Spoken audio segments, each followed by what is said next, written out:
a guarda ela foi atender uma ocorrência. Foi lá, atendeu a ocorrência, não era uma situação de flagrante, ela iria comunicar o fato, registrar o BO, orientar a vítima.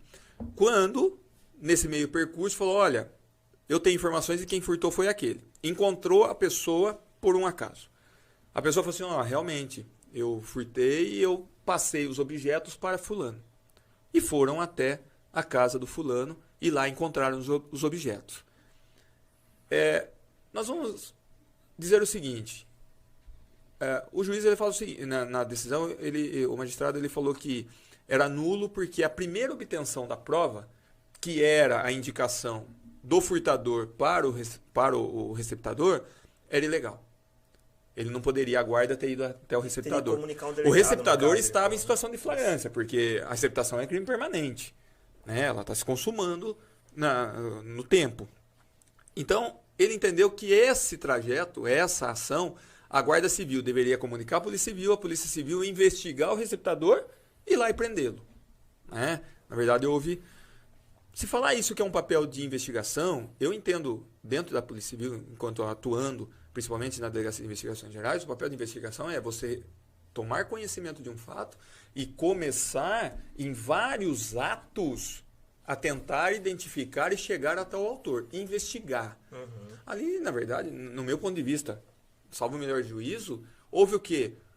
Uma delação, uma informação, olha, acabou de ter o furto aqui, ó, quem furtou foi aquele. Chegou naquele que era o autor do furto, olha, eu furtei mesmo, mas eu acabei de entregar para aquele outro.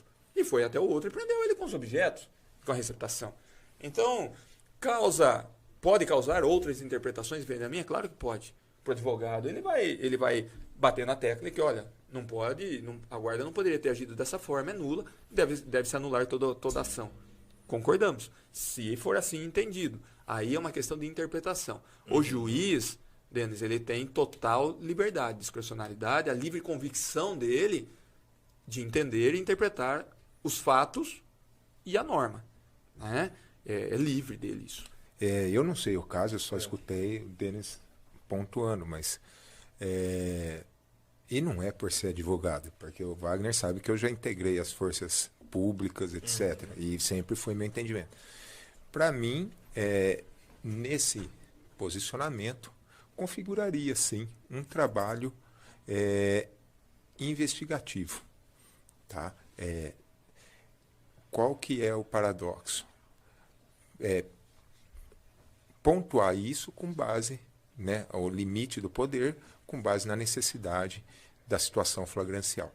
O que o STJ já vem colocando em situações semelhantes, inclusive com a adoção de procedimentos adotados pela Polícia Militar, que também não compete o trabalho investigativo, é que numa situação dessa, preserve o local e adote a postura que seria chamar... Mais uma vez, não estou dizendo que eu possa concordar ou não com esse entendimento, né? Mas que se busque, através da delimitação da área, para evitar que a pessoa se escape, etc., e aí busque uma autorização judicial para adentrar o domicílio, etc., ou o contato com a Polícia Civil, que seria responsável pelo trabalho investigativo. Qual que é o problema disso? É excelente, teoricamente. No papel, né? E na prática? A gente sabe que se for tomar uma postura dessa, 90% das situações, a pessoa vai conseguir escapar e a impunidade vai aumentar. Então, esse paradoxo ele é muito complexo, porque o que a gente observa, na verdade?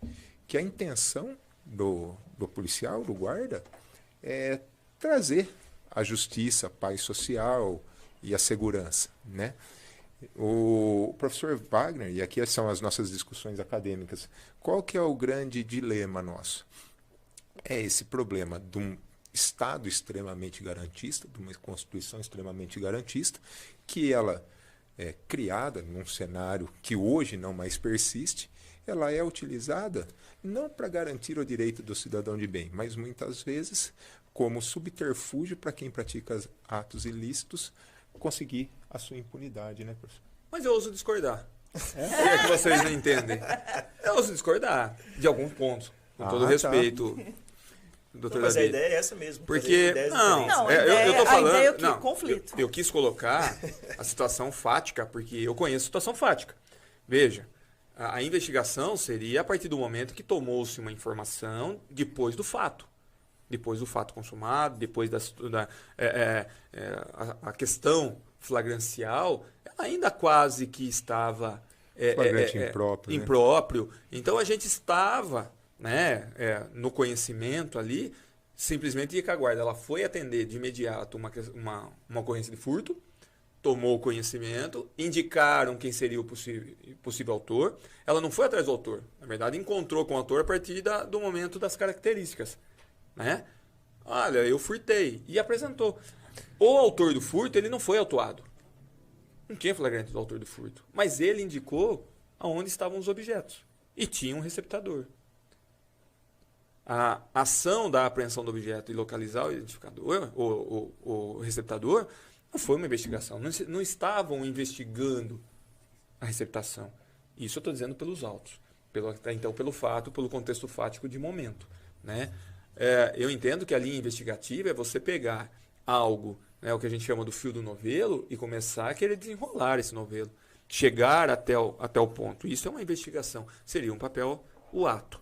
Seria nulo. Aí você tem uma informação, como acontece na nossa central de inteligência da guarda. O centro de inteligência da guarda, ela toma um conhecimento de um veículo, eventualmente, que seja envolvido com crime, né, e passa as informações. Olha, está acontecendo isso, podem ser os autores fulano, ciclano, e passamos a informação para a Polícia Civil, é quem compete investigar. Né? No mesmo fato, quantas vezes, em termos de polícia militar, que a gente já viu, até mesmo a própria inteligência, né, o reservado da PM, agir nesse sentido. Tem a informação, capta as maiores informações possíveis, vai e age. Né? E não por isso, necessariamente, teremos uma nulidade. Teremos que analisar fato a fato. E eu não vi, Denis, a instrução processual. Uhum. Eu não sei o processo em si, o que foi coletado de provas, para o juiz chegar, né, para o magistrado chegar na decisão, anulando o processo, absolvendo os acusados por uma questão de nulidade na obtenção de prova, que não vincula qualquer outro processo que esteja correndo nesse mesmo sentido. Né? Pode vincular, sim, obviamente, nas decisões dele. Se todas as ações parecidas ele for julgar igual, numa sentença padrão, tudo bem. Mas cada caso é um caso.